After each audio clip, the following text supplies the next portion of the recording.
give them the tools that they need, and then let them do their job. Learn how to overcome adversity. You just show up every day. We want young people to be leaders. What does it mean to be a leader? And I talked about those coaches that influenced my life. All I was doing was pouring into them what they poured into me and paying that forward. And it was just so rewarding to be able to do that.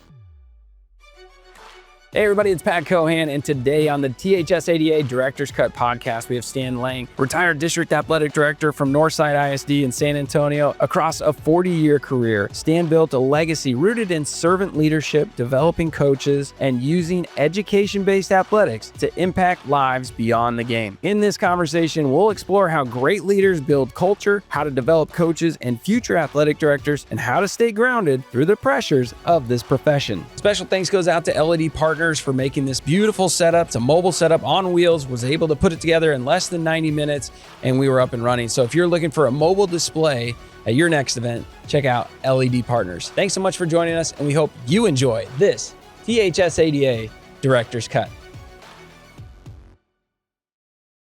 The coolest thing about your story, which I don't know how many people actually know, you were actually born in Las Vegas, Nevada. Yes. And so give us kind of how we got to Texas and you know, retiring after a 40-year career in Texas, being one of the most influential athletic directors in Texas.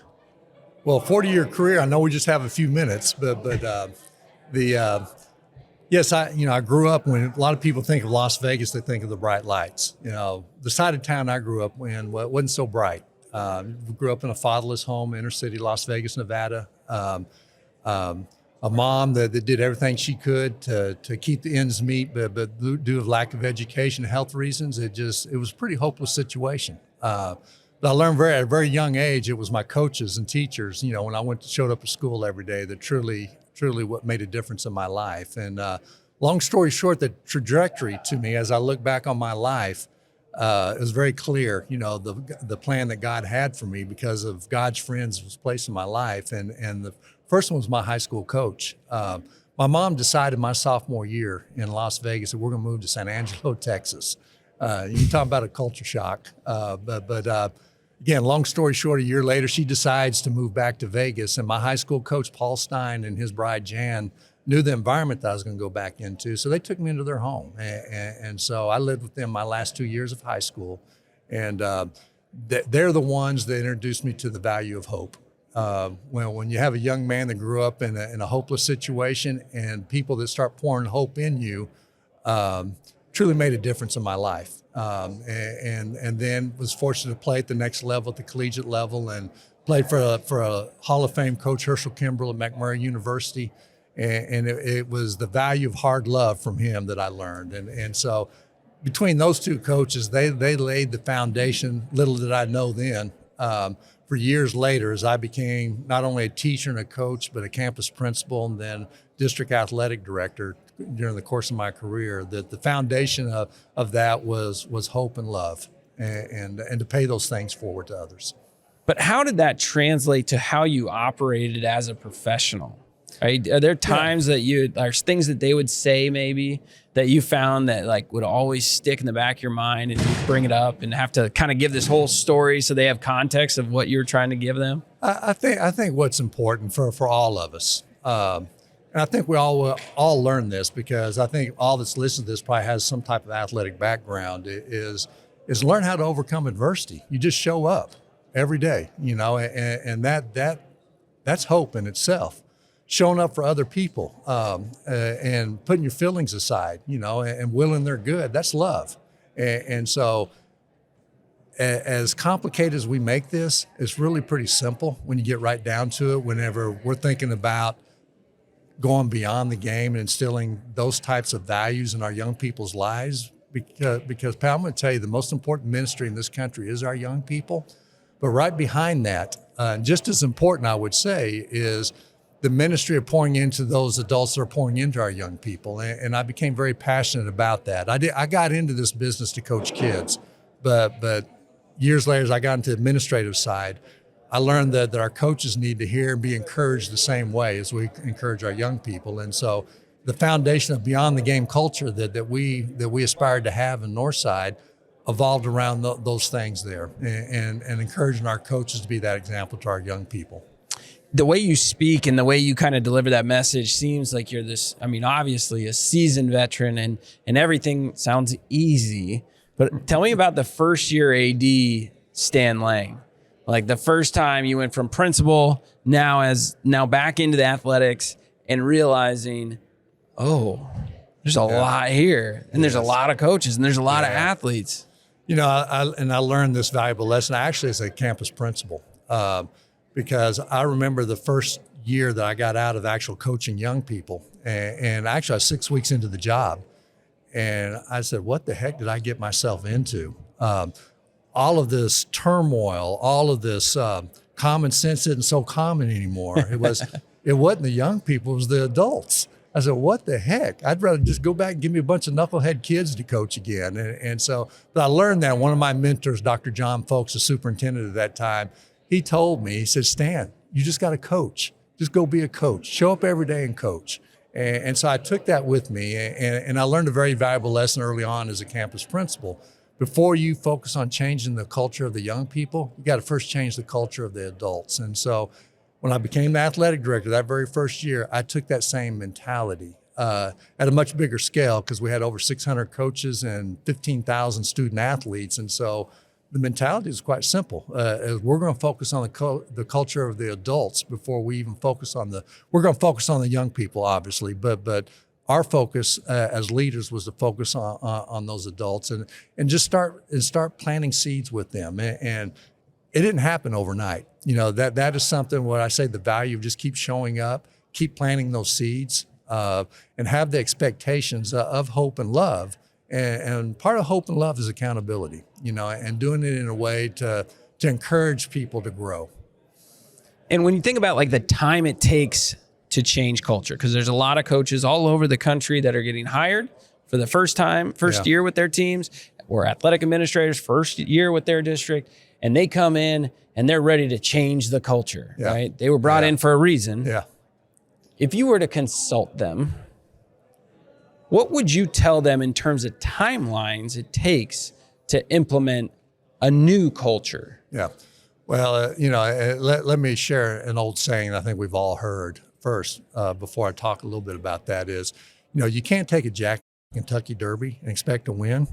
So don't hire Jack, right? And so I say that kiddingly, but truthfully, you know, it starts from the very beginning. It's trying to get the right people with the right mindset, right? But a lot of times in public education, you can't clean house. Exactly. And so what you do then is you coach up what you have, you know, and you know, there's the success formula in coaching is very simple. Talent plus teamwork equals success. And you can have all the talent in the world, but if you're not working together as a team, you're not going to be successful. You can also have all the teamwork in the world, but if you don't have the talent, you're not going to be successful. So take the talent that you have as a leader and grow that talent, encourage that talent. And then the non-negotiable is to work together as a team, you know, and there's a process in that. And so that process of getting the right people in the right place and to coach up, and then ultimately, if you have to, coach out, you know, but our coaches have always, and administratively, we're always going to coach up first, you know, but again, with that accountability of that hope and love and those expectations. But again, how long does it take? You know, well, you know, I don't think there's a timeline on it. Yeah. I think, you know, of course, because people are pretty scared now. I mean, you get hired for a big role, and then people want results. Yeah, well, yeah, and here's the deal on results. You know, I learned this and on the administrative side as a campus principal, what they call professional learning communities. What it is, it's a process. And you know, of course, I was in the role as an athletic director for 15 years. And of course, you asked me how long does it take? Well, for me, it took 15 years because it's an ongoing process. It's just ongoing. And so I don't think you're ever going to reach I know you're not. You're not ever going to reach your destination. And so that a simple formula of showing up every day and being intentional of what you truly believe in, I think, Pat, that's what's really important. Sometimes we may be doing the right things, but for the wrong reasons. And so we want to do the right things for the right reasons. And that's truly what is it that you truly believe? And you and I have talked talked a little bit about this. My faith journey is extremely important to me because we talk about being servant leaders.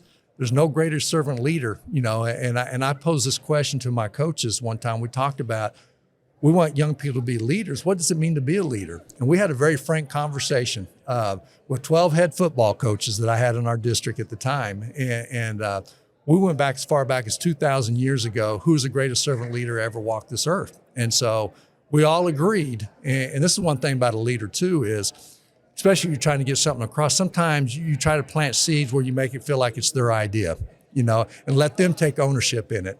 And then my job is just to try to nurture that and grow that as much as I can. And what was born of that for us in our school district was a servant leadership summit and the whole beyond the game culture that I'll be completely honest with you, it didn't have a whole lot to do with me. It had a lot to do with what our coaches were doing every single day that bought into that type of culture. And probably why I'm sitting here with you today is because of their work that they've done. And I'm selfishly sitting here, reaping in the fruits of what they did. Well, you definitely set the platform and you had the bigger vision and you seem like a big rocks guy. Like, all right, let's just take care of the big rocks and everything else will kind of take care of itself. But what were you like as a day-to-day task guy? Like, what was your system to get things done at a high level? At a high level, excuse me, with in a large school district like Northside, I had 7 assistant ADs. And so lots of moving parts there because we had a centralized athletic department where everything came through us, scheduling, equipment, and all of that. And so lots of moving parts there. And so remember what I mentioned earlier, don't hire any jack, right? Mm-hmm. Do your best to hire your team or coach up your team the best you can. And then I did my best to facilitate and allow them, give them the tools that they needed, and then let them do their job. And so it's like a parent sometimes. Our children, we want them to be successful. Sometimes we got to step back and allow them to fail.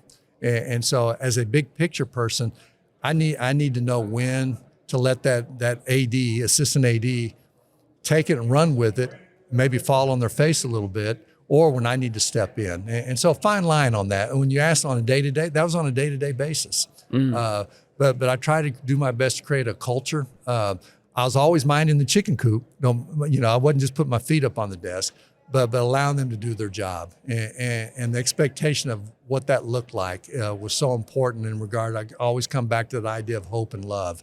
And if that foundation of those are there, and you keep showing up every day and doing the little things, that makes a big difference in the end. The way you talked about that gave me the vision of double Dutch, kind of always watching. Do I need to go in there? Do I need to help him? Do I need to? Okay, I'll go in there and help him. Yes. That's awesome. And with that big of an organization, I'm going to follow back up. What about your principal career made you unique as an athletic director? It was probably, if I'm being honest about it, probably prepared me more than anything to become an athletic director of a large school district. One thing that I learned, and I learned this as a coach, and I think coaches will agree to this, we're great thieves. We're going to go steal other great coaches' plays, right? And so I wasn't going to try to pretend to be something I wasn't as a campus principal to the 200 adults I was responsible to on that campus. I wasn't going to say I was the instructional leader because I was far from the instructional leader. I was an instructional facilitator. And so I wasn't trying to be the be-all, know-all in that regard. So what I did is I started doing my research and trying to find those who are the very best at doing what they're doing as a campus principal and a process, if you will. And I came across professional learning communities. Before that was a big deal. And so we actually took staff and went to Lincolnshire and Chicago, Illinois, and stole all these great plays that they were doing the PLC process. And I share that to say, we have to be mindful as leaders, look around and see what people are doing, what great things they're doing, and take it and mold it and make it yours. And I think that's what I did in regards when I transitioned to become an athletic director. I started stealing great ideas from others, and I just was just kind of, I knew Grant Taft, legendary football coach at Baylor University, and he just was in the process of writing a book, Beyond the Game, A Coach's Influence, and he had a great playbook. And so there was no reason to reinvent that. So he walked along our side as far as creating that beyond the game culture. And again, something that's been going on for 100 years. We just try to be intentional and making sure our coaches are being intentional every day of living that beyond the game culture. Now, as a principal, you guys were recognized as a national district in Newsweek magazine. Yeah. Was it like ranked as like #1 school district or something like that? One of those, when you look at data, one of the top performing schools in the nation, right? And so what year is this? I was from 2004 to 2010. Each year, Newsweek magazine would put out this article, right? And so we were on that each year. And as a result of what our staff was doing, and just great job of doing. Sometimes you got to be careful how you look at data because it becomes a numbers game. Yeah. And we just happened to play the numbers right in that regard, to a certain degree. The other degree was the PLC process is basically Rick DeFore, who created that. He basically took a coach's mentality and put it into the instructional world. And so that's why I gravitated to it and it focused on student learning, but a team approach through each department on a campus. Your math department may be here at one level, then your English department might be here at another level, but that's okay as long as they're working together as a team and you create the norms and protocols and expectations to work together as a team and to focus on what matters most. And that in that case was student learning. The beyond the game culture, what mattered most was the wins were going to take care of itself. What mattered most was the idea of using the platform of athletics to instill good character traits that's going to carry over in the rest of their lives. And so we won our share of state championships, during my tenure, actually 17 to be exact, during my tenure as athletic director, but we never talked about the state championships beforehand. We celebrated them, but those are going to take care of itself. But it was all the other things that we instilled in it. And I found that after I retired, and we had a reception for me, what was so rewarding, Pat, was to see former players, 30 or 40 years that I coached a long time ago that have their own kids now, obviously, to have them come back. Those who are listening to this know exactly what I'm talking about. That was probably the most rewarding thing that I could have is have former players come in. And it was all because I cared about them and I loved them. And again, I talked about those coaches that influenced my life. All I was doing was pouring into them what they poured into me and paying that forward. And it was just so rewarding to be able to do that. And that's what beyond the game culture is the idea of going the second mile. Those opportunities that we had to pour into those people make a difference. And so for the young athletic administrators or coaches looking to get into athletic administration, it's really hard to, they say, see the forest through the trees, but it's really hard to see what a career will do if they go down that road, right? Yeah. And it's really hard to make the jump from coaching into athletic administration because you're getting farther and farther away from the kids. How would you advise somebody who's dealing with the idea of keep coaching or go into athletic administration and how to know if it's the right move for them? It's just like anything. There always needs to be some discernment, right? To really understand your why in the big picture. I'll tell you this, Pat, we need great coaches. We need great teachers and coaches in the classroom. There's no question about that. My concern right now in the profession is keeping the great ones in the profession and trying to encourage those to get into the profession. I think those are some things we really need to focus on right now and focusing on that. But once you get them in, trying to keep them in, but to your point of asking the question about making that jump, discernment needs to be there. But again, like I'd mentioned earlier, you're still coaching. You're just coaching adults now. And we need great coaches of adults more than ever right now, whether it's in the AD's position or a campus administrator.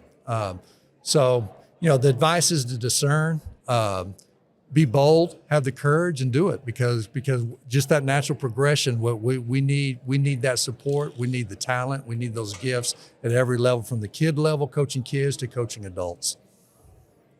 And if you did have a final message for all the current ADs here with the Texas High School Athletic Directors Association, what would you leave them with as you have your kind of swan song in this Hall of Honor induction and your opportunity to kind of go off into the sunset, if you will.